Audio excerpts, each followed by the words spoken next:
Wow, back with another Portable Clint. Guys, I got a big booker here. One of the biggest bookers I know. Ladies and gentlemen, Keli Daniels. Look at this. Sideswipe. Look at you. The camera loves you. Now I know why. Look at kind, you. You're Look sweet, at you're you. sweet. It's the dome filter we have up Right? Isn't this, I mean, they put that up just for this show, which I'm very appreciative of. I know, it's good. Thank you for the coffee, too. We're at the farmer's market. It's so cute here. It's and wonderful. Cozy on a November morning. November, what day is it today? 14. 14. Is that right? Yeah. Yeah. Yeah. Keli Daniels, when you were a kid, did you want to be an actress?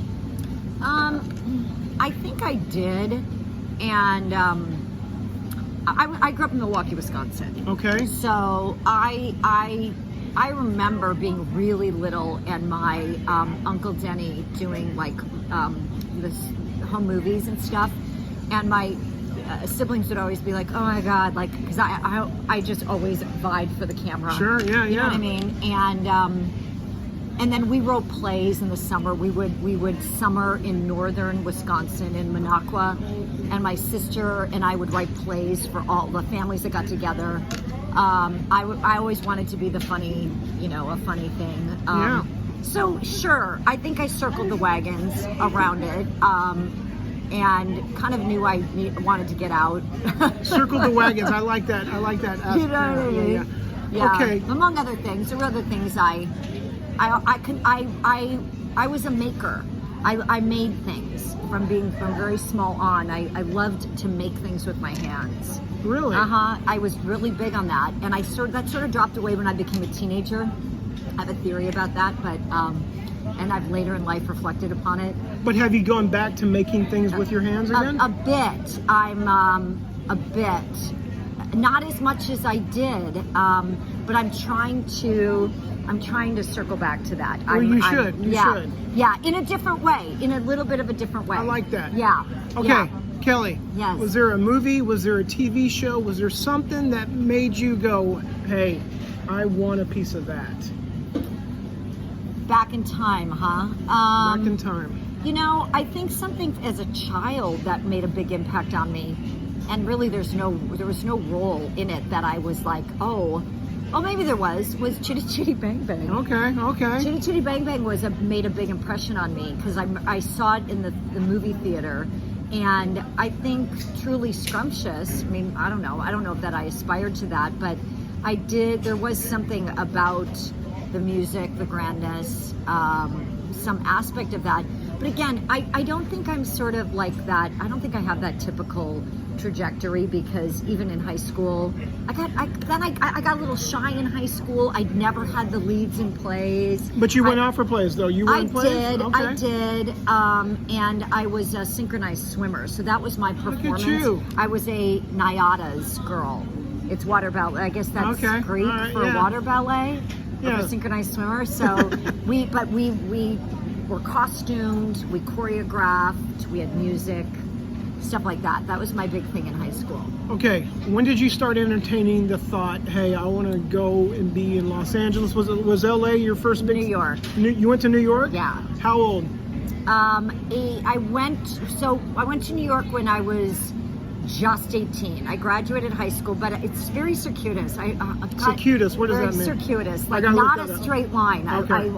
I sort of circled again in the wrong, in a backward direction. You ready for this? I worked at a place called the Lane Powers Figure Salon. Okay. I was a scale girl and a salesperson, and it was all scale women. girl? A scale girl. I weighed people in. Okay. I'd announce their weight if they lost, and I'd ring a bell. I mean, it's sort of hideous. Okay. I wore a leotard and a jacket. And I remember around that time, I took a job. My high school guidance counselor pulled me aside because I wasn't really interested in going to college right away. He pulled me aside and he was like, I have a very good friend, Dr. Holtzhauer in Brookfield, who is looking for a dental technician assistant, and I think you'd be great. And I was like, what?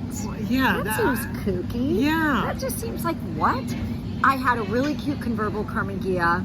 I was a little like, I don't know what I'm doing. I'm sort of like, I want to get out of here, but I didn't have like an immediate plan. And so I took that job, uniforms, I don't not, see it you was not doing my this. thing. Yeah, I lasted yeah. a couple months, and then I was like, I'm going to Europe. My mom would be great at this, and I got my mom my job. Oh, nice. Wow. My mom okay. is Look my at you. mom's really like cute and loved being in that uniform, and I was just like, and I'm out. I wrote a letter. I answered an ad in the Milwaukee Journal to be a nanny on Long Island, and part of the job was that you got to go into New York City on your Okay. time off. I'm like, okay, that's for me. Yeah. And they hired me through photographs and through the mail, and maybe one phone call. Wow. Yeah, and then I flew to LaGuardia, and How old were you? I was 18. I was still 18. Okay.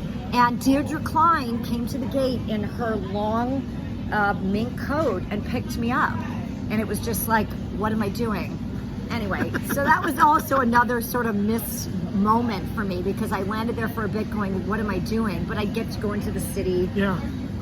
And then I had an aunt who was in the business in Atlanta, Georgia. You had an aunt. An aunt. I have an aunt. People will have aunts and Aunts aunts. or aunts. She was an aunt, and now I've recently, somebody pointed that out, I've recently turned to aunt. I don't know Okay, why. that's fine. I think say- at a certain age I you say can, aunt yeah, instead yeah. of aunt. She was, because aunt is so Wisconsin. She was my aunt back then. Okay, all right, But okay. anyway, Okay. she was in the business in Atlanta. So Atlanta, that market then, I was like, all right. I came back to Wisconsin. Anyway, I was in a relationship. I left that relationship, moved to Atlanta, and got in the business there. Okay. Dabbled a bit in Chicago, had some print agents in Milwaukee, and then went to Atlanta. And then eventually, I did a little bit of a pop into LA, and then moved back to Atlanta. Another boyfriend involved in that, back and forth. Okay. And then I went and auditioned for the Tisch School of the Arts at NYU, and I got into NYU. Look at you. Okay. And then that last place I landed, is sort of where things started to happen. It kind of, nothing was sort of really so much happening for me. I was kind of just trying to figure it out, and I was scrappy as all get out. I had a Yugo. I drove across A Yugo. A Yugo. Do you remember a Yugo? Oh, of course. I drove across country from Atlanta to LA with it. I lived there for a little bit, went to Stella Adler here, came back to Atlanta for my boyfriend with my Yugo. Wow, And that's a durable little car. It was. man. It was. It was like a little Tonka. Yeah, little yeah, mini. yeah. And then I sold that, and then I went to New York, and anyway. Yeah. Okay, when do you? So you're in New York. That's where you start. I get with Cunningham and Abrams. Remember, you could have, or maybe you don't, but I in New York then, and maybe even now, you can have more than one agent. In New York only. Yeah. Okay. Yeah. So you start working out there. What's your first big gig you book? I wasn't booking big gigs in New York, to be honest with you. I was. Have a sip, Kelly. Have a sip. Okay, no, it was an interrupted sip. I don't know that you're looking for all this information. No, I do. I just want to know how you got to here, and I just want any little neat little side roads that we could turn down on is great. Yeah. So I was at NYU. Wasn't allowed to audition. You were not allowed? No, that was their rule. That was at Tisch. You were not allowed, and it drove me nuts. What's the reasoning behind that? I think that's a theater school thing where they're like, oh, we got to break you down and build you up, and like you have to. You're not who you are yet, and don't go stepping your toes out in the waters. Okay. And something like that. I can kind of see. No, I Remember those rules? I Did you ever don't encounter any of those? I didn't go to college. I forgot to. Or even those theater schools, like those I didn't go to theater do schools. any theater. Okay, So well, good for you. I listen. At some point, it became too much for me. I had a bike. I'd already lived in Milwaukee. Did you trade the Yugo for the bike? More or less. Okay. More or less. A boyfriend bought me the bike. Okay. So it was a great bike. It ended up getting stolen from one of those little bodega side things. And Okay. it was heartbreaking. I mean, literally out from under me as I'm running down like 3rd Avenue after it. Okay. I was antsy at NYU. I was antsy because I wasn't fresh out of high school doe-eyed from Milwaukee. I'd already kind of had my experiences. I'd been independent, and so it was really hard for me to just sort of sit still and go to class and do that thing. So I left, and then I went to an improv school, the National Improvisational Theater in New York, which was great. I met some great friends. Jim Meskimen, Okay. Tate Rupert was my first teacher. and explored all of that. And then got my agents, and I swear to God, I did like little things. Nothing even that I can really remember huge there, but met my husband. I ended up, Paul and I got pregnant with Winnie, and we got married on Long Island. And then I was like, okay, I can't carry stuff around into the subway. Like, let's get a car. Yeah. So we drove. We got a You get the Yugo back? No, we should get the Yugo back. Got a U-Haul. Okay. And drove to LA. So that was it. So you moved to LA. When did you drive into LA? Well, let's see, Winnie was 91. Okay, 91. So 91, where did you guys move into? I'd like to know the place. Little tricky in those days. The neighborhood was Las Palmas. Okay. And by the casting places? No, okay. Las Palmas and Fountain. Okay. But yeah, not DeLong Prey. Isn't that a street? Yeah. Fountain? I think Fountain. It's still like this tiny little shack of a shop on the corner. Now look, not the greatest neighborhood. We didn't have a great experience. We had to get out of there. We had some sketch experience that like drove us out of there. Really? Oh yes, because it was a building that had like a jacuzzi on the top, and it had like loft. It was $625 a month. It was a loft apartment, and somebody else we knew lived there. Okay? However, so in New York, you're used to like, oh, it's a great neighborhood, and then around the corner, it's sketch. So we were used to that. But I don't know, it wasn't such a Hollywood. I guess anything can happen anywhere. Well, that's the reason why I like to ask where they move in, because it's not always where they stay because of stuff like that. Yeah, we went to the Valley after that, and then have never left. We a couple places. We've moved different places in the Valley. People who end up moving to the Valley never leave the Valley. Why Do you know that? I don't know. 818. Yeah, as my daughter says. I started in 818. Now I'm a 323. Well, good for you. Well, I wouldn't mind being a 310. 310. That's pretty cool. That's pretty cool. Just because I like the weather. I don't know if it's going to happen in this lifetime for me. You never know. 310. Okay, Keli. Who's your agent? Who do you get when you move out here? What do you do? How do you get started? Wow. Okay. Do you have contacts from New York that's hooking you up out here? I guess. I think I have a friend, and I think I get with like Circle Talent. Okay. Who I like. They're very, very kind. And then or maybe that's even not, what my very, very, very first agent is through a friend from New York at the Improv Place who goes, go meet this guy, Daniel Hoff. And listen, he's in his apartment, but he's really hungry and he's starting off. I met him in his apartment. Wow, okay. And I didn't know that meeting, Clint, he was like, yeah, Keli, he opened a broom closet and it was all these headshots. And he's like, I have a lot of people like you. Really? And I was like, really? Like, they're not that much like me. And then in my mind, I swear to you, there was this thing in me that was like, my motto was, keep talking and don't take no for an answer. No matter what. I was just sort of like, that's my everything. So I just was like, okay. I'm like, oh, Danny, he had a dog. Reminded me of my dog from when I was little, Lamb Chops. He had a little, little miniature poodle, toy cup poodle. And we started talking about Milwaukee. By the end of that conversation, we had taken on like another tangent. He goes, I'm going to give you a shot. And you owe that to your little motto to keep talking? Because I didn't leave that meeting. I did not leave that meeting. I was like, you know what? No, I want to get going with this guy. And I just felt like I'm not any of those people on the closet door, you know? Yeah. Do you still have that motto, Keli? I think I do to a large degree. And I think what it is, because I think it's true for all of us, I think that there's all these sort of truths or things that people will say about the business. I mean, even to the degree, like, it's slow, it's this, and everybody goes, oh yeah, like everybody nods, like, oh, it's the truth, it's the sage wisdom. And really being told, I remember I was making phone calls around that. Or I think this is the next time I change agents. I was very systematic about all this, and I was very business minded, and I came up with something that I still use to this day that I think it's important.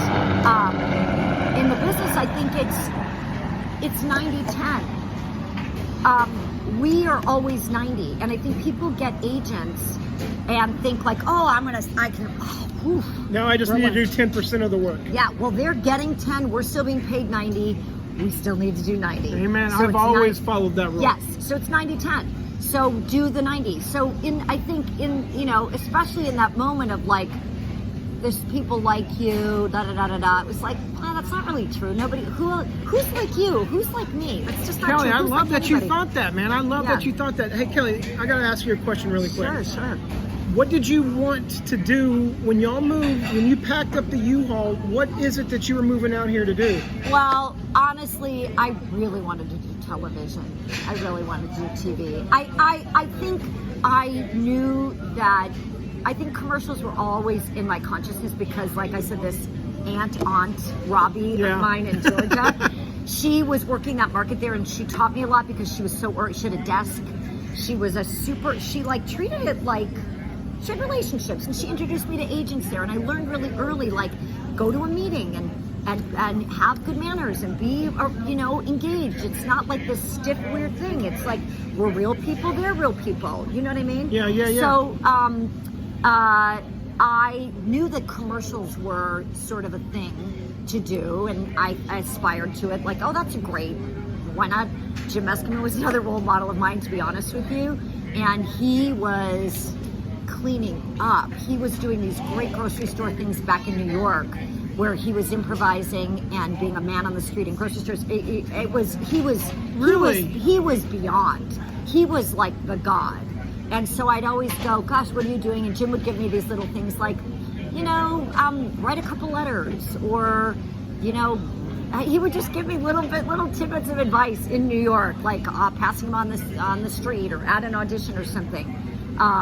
So commercials, I think I knew I could get my head around, but I really think even more than films, I wanted to be on like a sitcom. Well, yes. Okay. So when the biggest dream you had back then when you were driving in the U-Haul was you wanted to be on a sitcom? Is that what you thought you wanted? Yeah.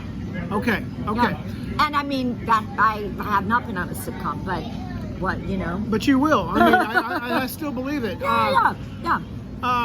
Daniel Hoff takes you on. You get out. What's your first gig that you book? What do I first book with Danny? I should know this. And who was the casting director? Do you know the casting director? Yeah, this would have been good homework. I thought about so many things. Okay. Oh my gosh. Okay, so I think it is a sun-kissed, like, orange juice commercial. It's not Tropicana, it's sun-kissed. Oh my God, and it's with that. Were you trying to put the straw in the orange? No, I was like in a dream sequence from like talking in a car, in carpooling to like falling into a bed. I was like smash cut from like my friends in the car, and it was that amazing director who is he's a famous Vogue or Bazaar photographer, and it's going to come to me. Fabulous. Okay. I've thought of him recently because he is iconic, and I thought, God, I wonder what he's up to, and I would like to write him. I did write him a few years ago, and I never heard back from him, but I think he's still alive. Directors have always been, I don't know how you feel, but I mean, I very much connect with ad agencies and just people in general. I think this is such a people business. That's what's so great. But directors for sure, just like super, super connected. I'm also remembering a Ameritech. Ameritech. I remember I did a Ameritech commercial. With Bob Giraldi. Okay, yes. Bob Giraldi. Oh, you know what? I think that might have been first because I didn't have my SAG card, and I remember Risa Barish, right? Is it Risa Barish? I know that name. Was the casting director? Yes. And this was one of those where they would put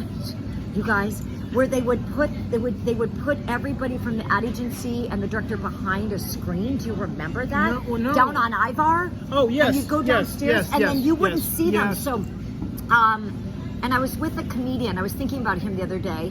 They literally asked on camera, which I can't even believe. They were like, "Well, you're both SAG, right?" And he was like, "Yeah." And I I just circled my head in a circle.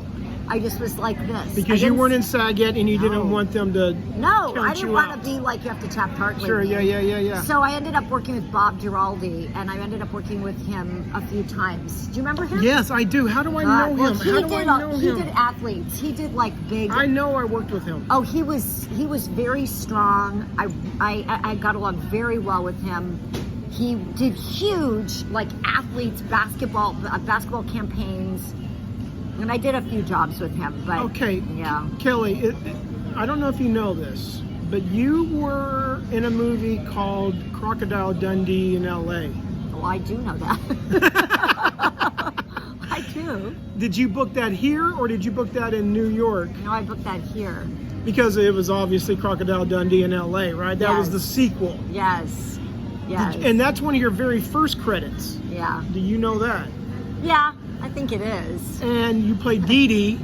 I don't I'm a remember. PR agent. Right. I'm a Were PR, you? Yeah. Okay.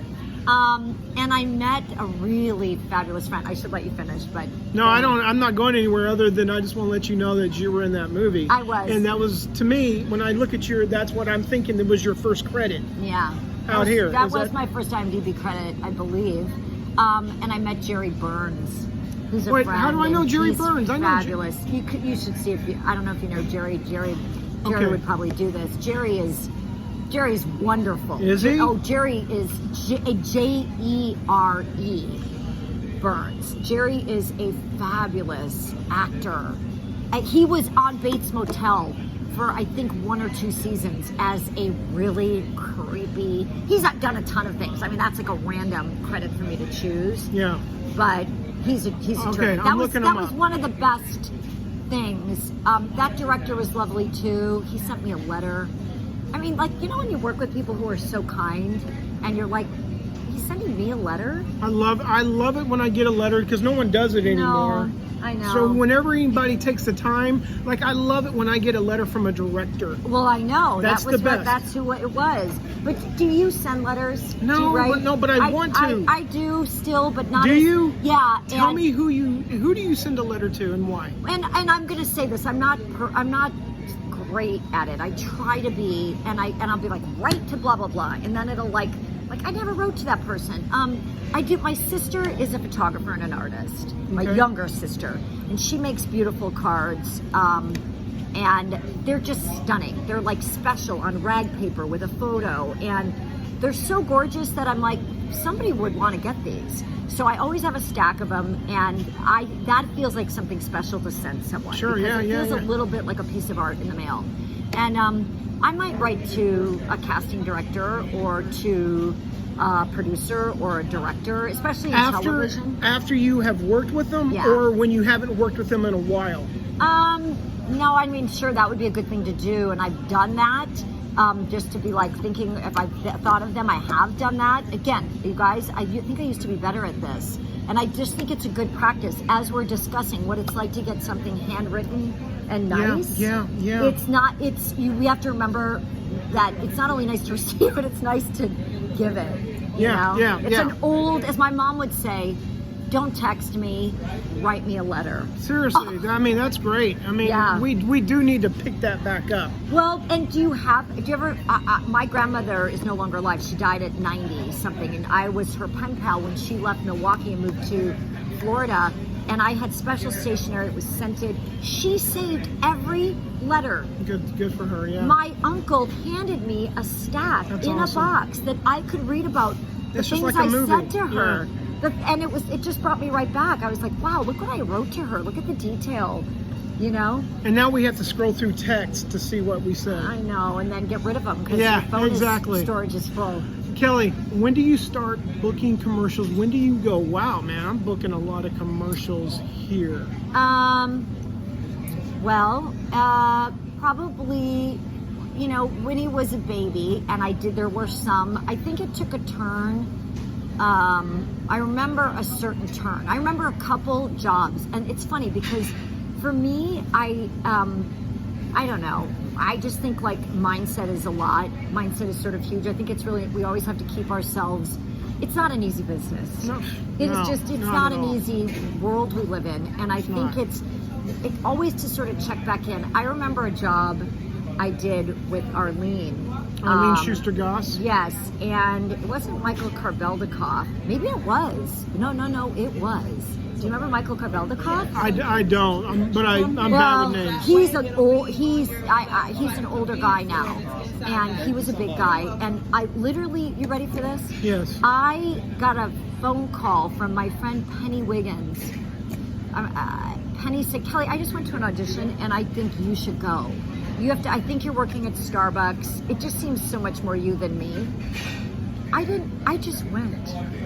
Wait, so you were actually working at Starbucks? There was no Starbucks. There was no Starbucks. We're talking 93, 94. I went to Arlene, and Arlene shared space with Chuck and Yes, Megan. yes. And on Riverside, I went. Yes. I went in like, I'm a barista. It was improvised lines of like making a drink. Next thing I know, I called my agent, which was TGI at the time, and said I did this, and my agent was like, Kelly, that was an extra role. And I was like, all right, well, they put me on camera. And just telling you, I get a call at home from Arlene, ASG Arlene. And she says, Kelly, what are you doing tomorrow morning at like 5 a.m.? And I was like, probably sleeping. And she said, the director wants to bring you on set. He thinks you're a principal. Ad agency thinks you're an extra. Are you willing to come on set and take the chance? And I was like, of course. Of course. I go to Paramount and I was like, I'm getting an upgrade. And Your mind thought, right? I'm getting an upgrade. And all the extras, I never did extra work, so they were kind of buzzing someone. I guess everybody knew someone's getting an upgrade.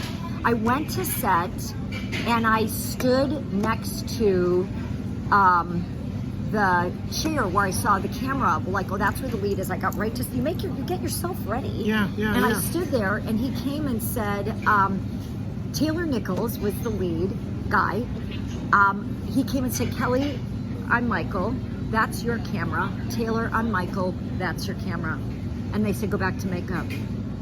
And the girl goes, Ed, she goes, are you so happy? And I said, yeah, but I think I kind of knew it. She goes, what? She goes, well, wow, that's the power of positive thinking.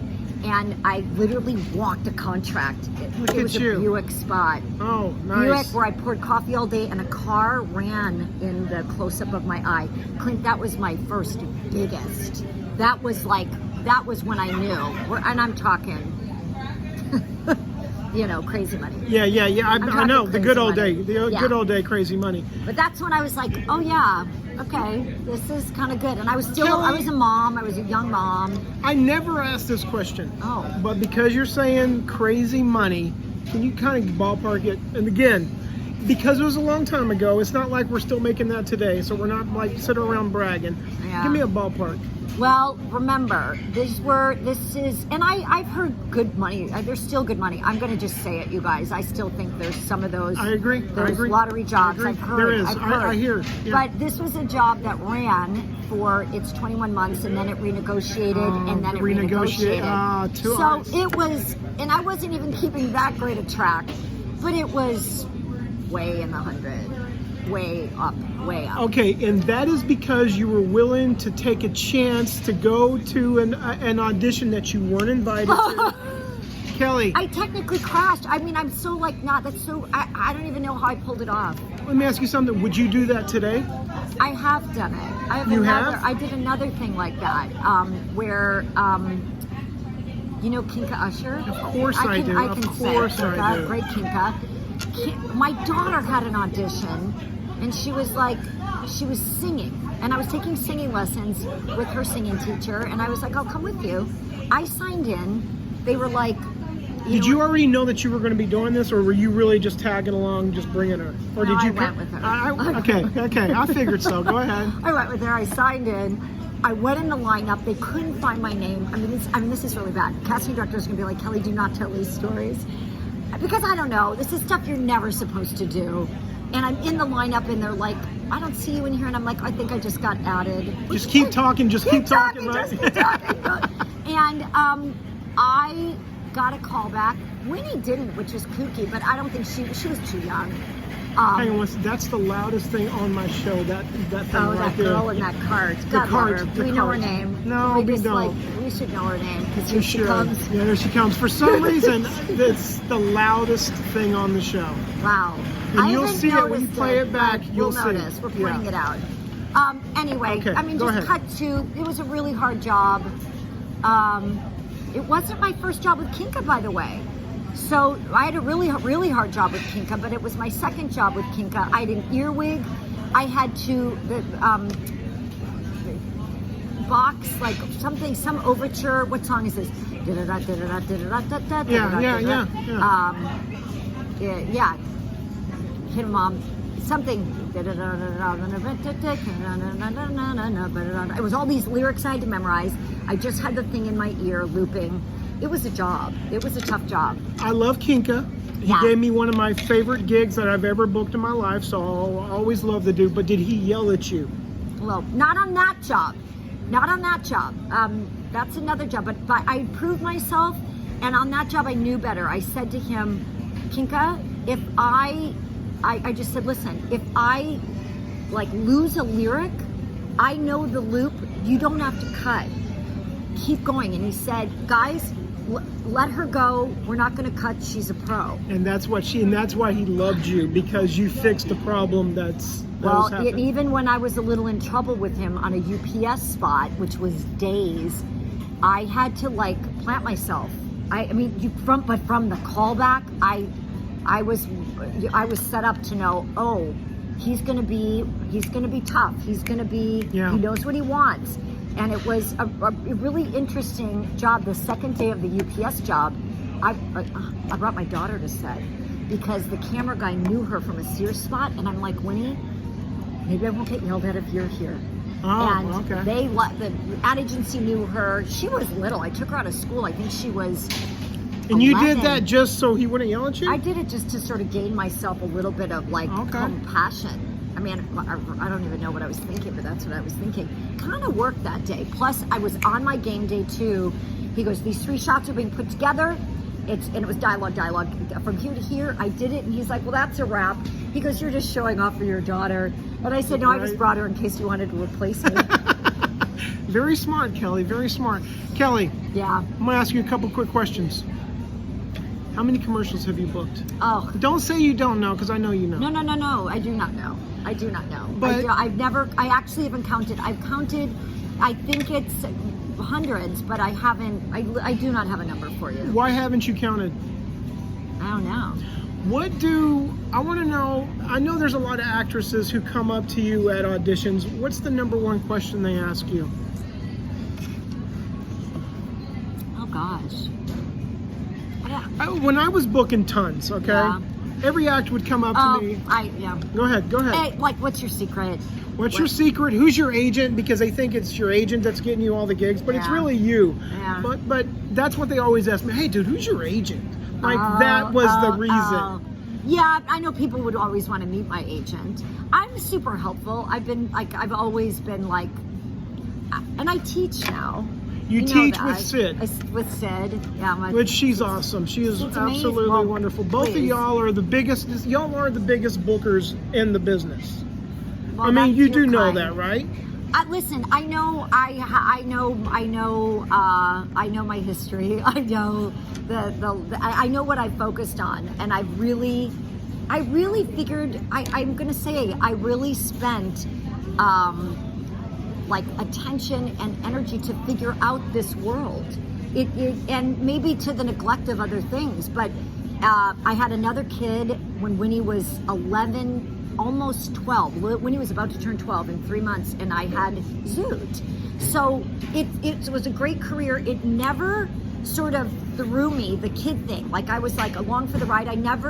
Motherhood never sort of stalled me or parked me. I always said that to other women too, because that was a question. They were like, how are you doing with this with kids? Because that would throw people. I had Winnie so young that I didn't have a choice. It was get on with it. And I will say to you, Winnie inspired me to get my shit together, because I thought, I have a child who I want to teach things about life, and haven't achieved my goals. I haven't figured out what it is that I'm doing in this life of mine. So get it together. Stop procrastinating. Stop acting like you have all the time in the world because you're 20-something. I would never thought you would be like that because you always look like you have it together. And I think I might have even looked then like I had it together. But I remember we're talking how many years ago now. I knew, we all know what the real truth is. And the truth was there were certain things I wasn't getting done. But as soon as I had a baby, talk about not having time. You're like, you definitely have to use time and create time and manipulate time differently. Yeah. But I brought my kids along for the ride.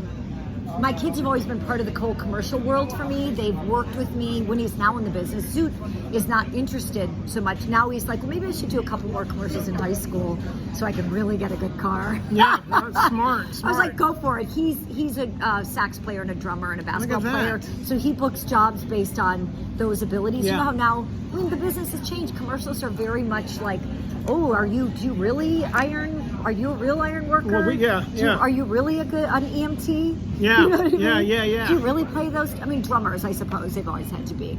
Okay, Keli, we're going to talk about theatrical for a second really quick, okay? Yeah. When you moved out here, I believe in 98, or you had, I don't know if you were out here, but you had 2 credits on IMDb in 98, 99. And then you had 2001, which was, Down Under. What's his name? The movie that you did. Oh, Crocodile Dundee. Crocodile Dundee, that was 2001. And then you don't have any credits until 2005. Once you hit 2005, you constantly started working theatrically. Oh, yes. Well, good. Oh, God. So what happened between 2001 and 2005 for you to get going? Okay, I love you for this because that's really smart detective work. I had a baby. Okay. I had another baby. So I'll tell you what happened. Right after 9/11, I got a little shook up by the fact my mom turned 60, 9/11 happened, and I was like, I've always been sort of entranced by the concept of time. Just in general, like, what is time? Like, I remember being little and thinking, if my parents didn't conceive me at that moment, would I be anything? Would I be something else? Like, I'm just always sort of, since I'm little, I've thought about this.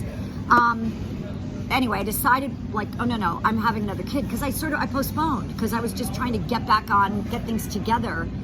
And when I had Zoot, it was another like focus for me. I'm going to backtrack just a little because I know you said theatrical, but while I was pregnant, I had an audition for a big grocery store campaign. H-E-B? Mm-hmm. They wanted, how did you know that? How do you know H-E-B? I know because I'm from Texas. All right. And that's the hometown of Yes, it H-E-B. is. So I was flown for a callback to They flew you in for the callback? Houston. Yeah, Yes. yeah, wow. Well, now I'm flying and I am 3.5 months pregnant and I have to call my agents at BBR at the time and say, guys, what do I do?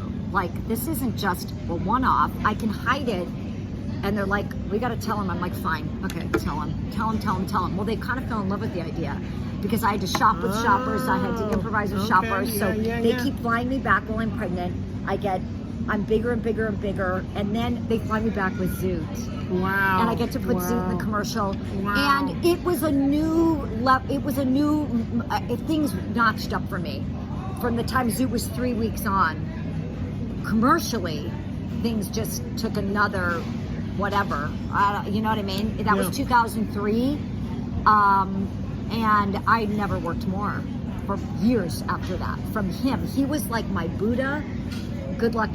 He was my hum. I took him with me and I just never wanted to be apart from him. And I was like, you know what? I need to do more. What am I doing? I've kind of fallen off. I think I needed a new agent at the time, and I just was like, go back, send your stuff, make some phone calls, take you got active. You got very active. Did my 90. I'd stopped doing my 90 in that area. There you go. Yeah. And then found a manager, things like that. Yeah. Okay, Keli. You don't know the number of how many you booked. Is that true? No, it's when true. you do book a job, have you booked a job this week? Clint. Have you booked a job this week? No, Okay. I was on a veil. I know you were. I know. You were on a veil for a job that you and I went in together. You got put on a veil and I didn't. Wow. Wow. Okay, Keli, the last time you booked a job, what's it like in the house when you book a job? Do you celebrate? Are you excited? What's the day like after you book? What do you do? Oh gosh, there's all I'm all about celebrating it. I'm Me all too, about man. Me too. I love that phone call to my husband. I like it if I'm in the other part of the house and come out and do a dance. Yes. You know, we both kind of do a dance. Yes. It doesn't get old. It doesn't. It doesn't get old It doesn't. to book a job. Right, It's that absolutely. call. Sid and I were just talking about that call from my agent is just like, and how happy she is. Yes, It's yes. all the happiness. Now, I will tell you something. I have 4 SAG members in my house at this point. Wow. Now, Winnie doesn't live with us, so she's not really in the house. But Winnie's a worker. Winnie's a worker bee, and does her commercial thing. You know what I mean? She just does. Zoot is on and off. My husband just sort of fell back in and actually literally has not had a SAG card. We did a family job, a really good Ford spot, but he got cut out of it. He booked a job that we all went in for with Arnold Schwarzenegger this year, and then he booked Taco Bell. Wow. So Paul is sort of, it's all about reinvention. Like, Yeah, we all look, you look different, you're in a different category. So now I'm like, Paul's bringing home residual checks that we're Awesome. I dance Awesome. about. You know what I mean? Yeah. So yeah, it's no matter who books something, That's we're all awesome. happy. Yeah. I have photos and video. My sister was in town when we get a call that Paul, all 4 of us have gone in for this callback to tell us Paul is on a veil, and Winnie is looking at him, and Paul's jaw is down, like I'm on a veil. And then the next day he books it, and it's just like awesome. Anyway, Okay, Keli, we're gonna start winding down. Yes, Here comes the questions. Worst time in Hollywood for you? It could be a time. It could be a day. Does it have on to- a set? But it's all has to do with the job. job. It has nothing personal. It's just the job of being an actor. Worst time in Hollywood for you? Huh. Did you ever have a time on a set where you left crying, saying, "I quit this business. I hate it"? Just something. I've been challenged on a set. I've for sure been challenged. Okay, why can't I come up with something for that? Okay, let me ask you a different question. Maybe you'll come up with it while you're answering. I could a different answer it question. so differently, but I don't think it's what you're asking for. Go ahead. Best time in Hollywood for you?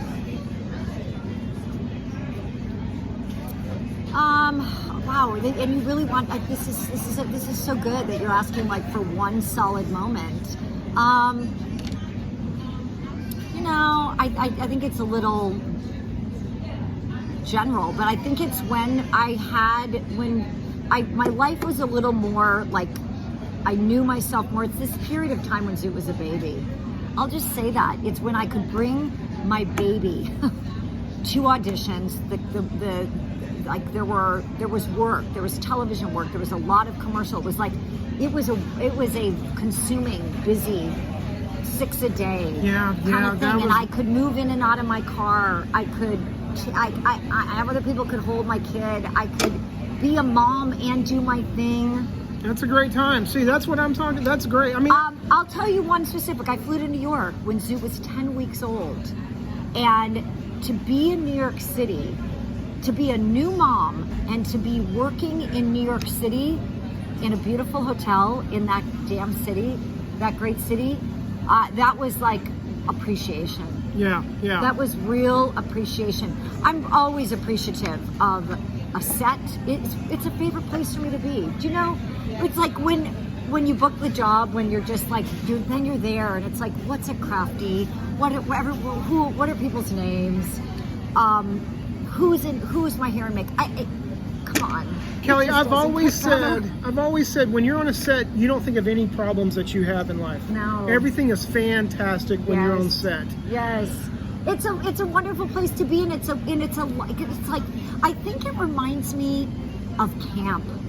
There's something, I thought about this the other day. I was like, God, it's not even the acting part for me. It's almost the people part for me. Yep. It's the community. Yep. It's the sense of community that I connect with more than even like having to be in front of the camera. It's just, and then being able to go back a second time, a third time to the same place, working 1 week on a TV show, working 7 days on a commercial, where you're like, oh my God, hi everybody. It's just like, it just doesn't. I think that's like when people have these like drive on to set, drive on to Mom every day, drive on to whatever show it is. You're just like, that's gotta feel good. That's what I want. Me too. So do I. Keli, any piece of advice that you could give people out there going through this, wanting to book a job that hasn't booked a job, or just anything? Just what's your best piece of advice that you give people? You know, I think it's a couple things. Remember that I'll say this, it's all of it is like basic manners. It's like being at a party. You're either the host or you're the guest. Even if you're walking into a callback, it's like, who are these people? Now, look, I'm not going over to meet them, to get to know them, to shake their hands, but I'm still having an interaction. I'm still having a collaborative moment with them. And it's really, it's going to sound way too simple and also way too difficult because it's a life's work. The best stuff is really simple. Know thyself. Now that's a life that you can work your life on that, but if you know yourself, if you can feel good in yourself, you can let all the other stuff drop away. You can at least be in the experience, be in the moment, have it. We might not get it. Go do it. Go do it fully. Be there fully. Engage with people fully. Be in gratitude of it. Be present. Yes. And bring yourself. I will say this. It's because it's not about, we're only in competition with ourselves. Yeah. You can't get hung up on the room. You can't get hung up on who else is there. You're going to only do your version. You better be able to bring your best version of you, because you can't bring your best version of the person that you think you're in competition with. Absolutely There's no Keli, correlation there. It's just so you can be as nice as you can to everybody. Yeah. Everybody should feel good. Someone's getting the job. Yeah. Keli, one last thing, or I say two last things. You teach. Tell me about your class really quick. If anybody watches, really quick. Basics of booking, camera left. Sid Strip Matter and I teach a 4-week on camera commercial class that is two of the biggest bookers in the business. If I had to take a class, I'd take yours. We'd love to have you. We've got a lot of veterans and we have a lot of new people, and we have a great time. We love our people. We get a lot done. We get people sort of motivated and really doing the work and getting their toolbox. Keli, anything else I need to know before we close it down? It's Clint. I'm going to just say I think you do such a good job at this. You're so good. You do your research. We've not talked about our beefsteak ride. Our beefsteak ride. Did we say that? When we worked with a bear, when we worked a live with the bear. Yeah, you were not my husband, but I was not your husband. We had a day in the woods with a real bear. Yeah, that was a good time. Clint, it's always a pleasure. It's always a pleasure to see you, be with you. Right back at you, Keli. Seriously, I always have a smile when I see you. Thank Keli, you. one last favor. Tell everybody bye out there. Bye, you guys.